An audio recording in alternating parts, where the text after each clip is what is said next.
Curso Básico de Metodologia de Pesquisa, aula de número 8, redação. Redação de artigo, de monografia, de dissertação e de tese. Tudo isso são textos monográficos, todos esses são textos monográficos. Quando fala uma monografia, é um texto monográfico. Quando fala um artigo, também é um texto monográfico. O que é um texto monográfico? Aquele que trata de um assunto só e que dá uma solução a esse assunto dentro daquele contexto ali. Não é uma solução para o mundo em geral, o mundo da ciência em geral, mas dá uma solução dentro daquelas perguntas fundamentais que foram feitas ali.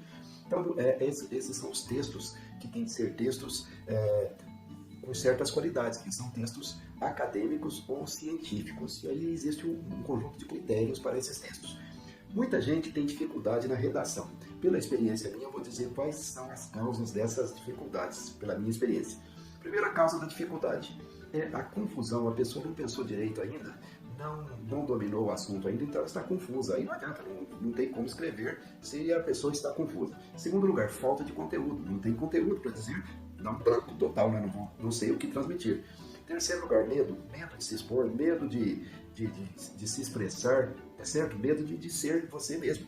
Quer dizer, não tem alternativa, né? Você ser você mesmo, não tem alternativa. Aquilo que é o seu estado de conhecimento. Então, deixe esse medo de lado e siga em frente. Mais uma coisa, a autocensura. A pessoa se censura, além do medo, ela tem autocensura, porque às vezes ela tem perfeccionismo e ela fica achando que tem que melhorar. Isso não tem fim. Conheço uma doutora que ficou mais ou menos 15 anos sem escrever sua tese depois que tinha juntado o material básico fundamental. A cada dia ela queria melhorar uma coisa, fazer uma coisa a mais, etc. Então travou totalmente, né? Então, autocensura. E por fim, a falta de planejamento. Não havendo planejamento, fica muito difícil escrever um texto. Acredite nisso. Sem planejamento é muito difícil escrever um texto. Então vamos lá. Condições para escrever esse tipo de texto acadêmico ou científico. Em primeiro lugar, objetividade. Existe o sujeito, que é você, e existe o objeto, que é o assunto de que você trata. Então, o sujeito fique ausente e trate do objeto. Então, em vez de falar eu faço isso, eu faço aquilo, etc. Não, concentre-se no objeto. O que interessa é o objeto. Então, objetividade, você fica ausente. Então, as frases têm de denotar isso, né? Quando você fala assim, pesquisamos isso, aquilo. Pesquisamos, nós, né? Você. Então, quer dizer, pesquisou-se, aí é índice de indeterminação do sujeito, esse ser, então é um sujeito indeterminado. O que interessa é o assunto. Então, você vai se manter o mais ausente possível nesse texto. Segundo lugar, manter-se dentro do assunto. É monografia, não põe assunto extra ali, não põe assunto que não tenha a ver com aquele tema fundamental. Então, é monografia. Terceiro lugar, excessos. Evitar os excessos, não ponha muito texto além do necessário, só fique no necessário para demonstrar as suas teses, as suas ideias e para defender seus pontos de vista. E por fim, esse texto tem que ser um texto também sem lacunas. Não pode faltar uma coisa fundamental, né? Ah, mas você olhou a história disso aí?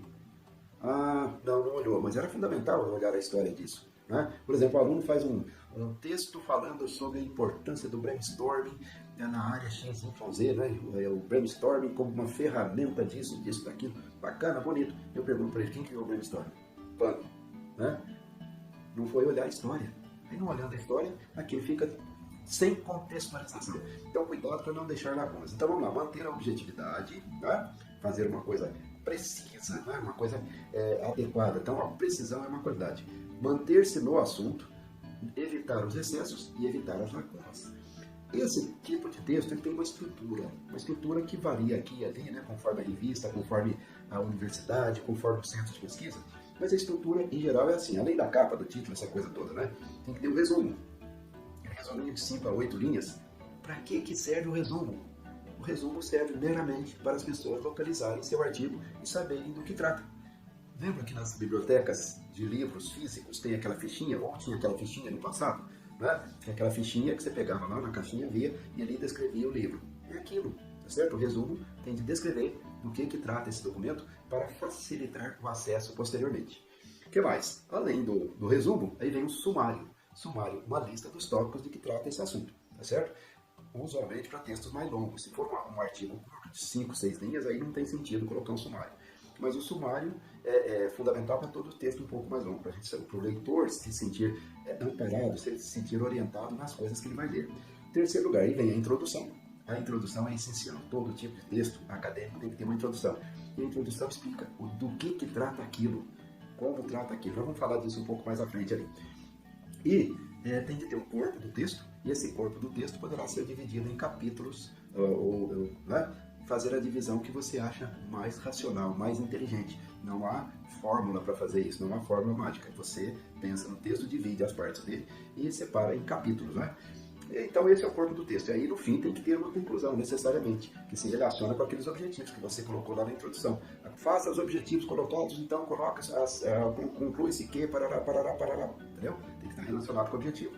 E por fim vem as referências bibliográficas, né? Para aquela pessoa que quer testar aquilo que você está falando, que quer checar, avaliar, etc. Ou seguir com mais estudos, tem um conjunto dos documentos que você manuseou para fazer o seu texto. Então esta é uma estrutura fundamental.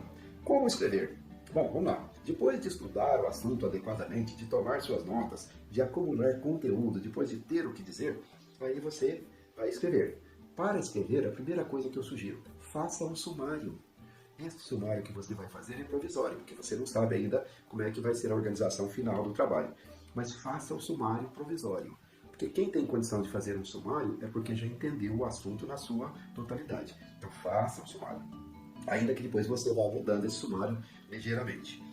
Depois que você estabeleceu os tópicos do sumário, aí você divida cada tópico em subtópicos. Ainda que você não vá publicar esses subtópicos no seu artigo final, na sua monografia final, na sua tese, dissertação, ainda que você não chegue naqueles detalhes maiores, faça uma subdivisão de cada um dos tópicos do sumário mais completa possível, porque você vai usar essa subdivisão justamente para escrever. Vai ficar mais fácil, porque aí você não se perde enquanto está escrevendo ao longo do texto.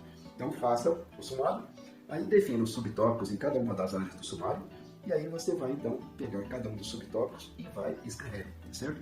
As frases.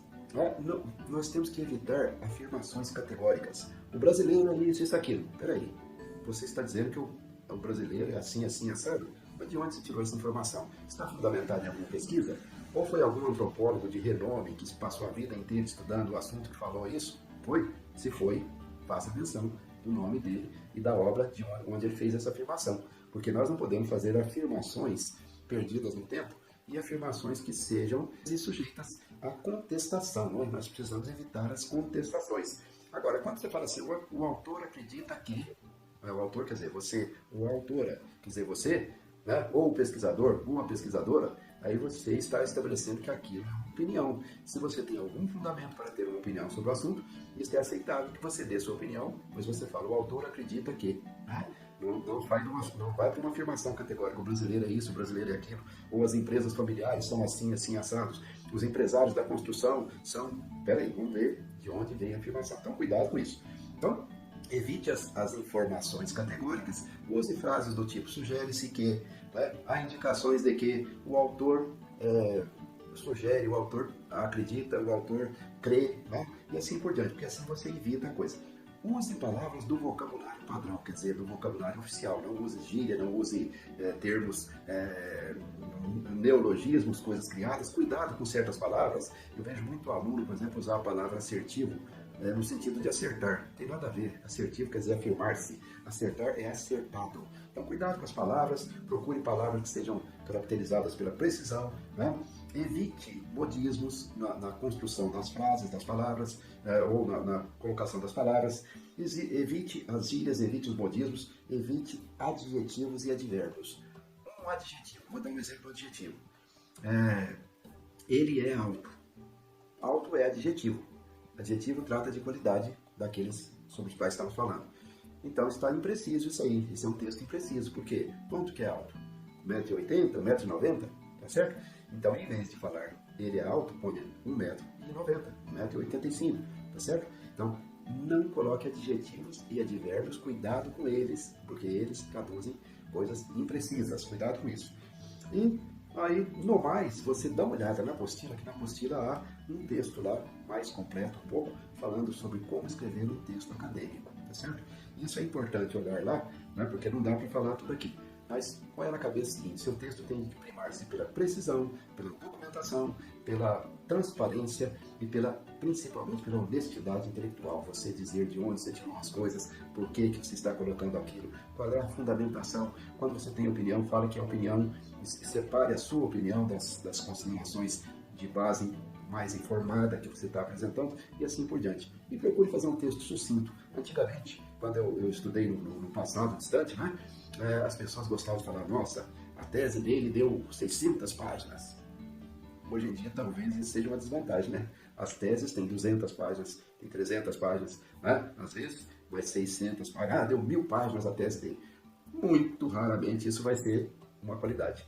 Poderá ocorrer que há uma qualidade em alguém que consiga fazer uma tese de 500 páginas e que ela pare em pé, em valor, né? Mas em geral é encheção de linguiça, tá certo? Então cuidado com isso. O mundo moderno é o mundo das coisas sucintas, mais direto ao assunto, sem enrolação.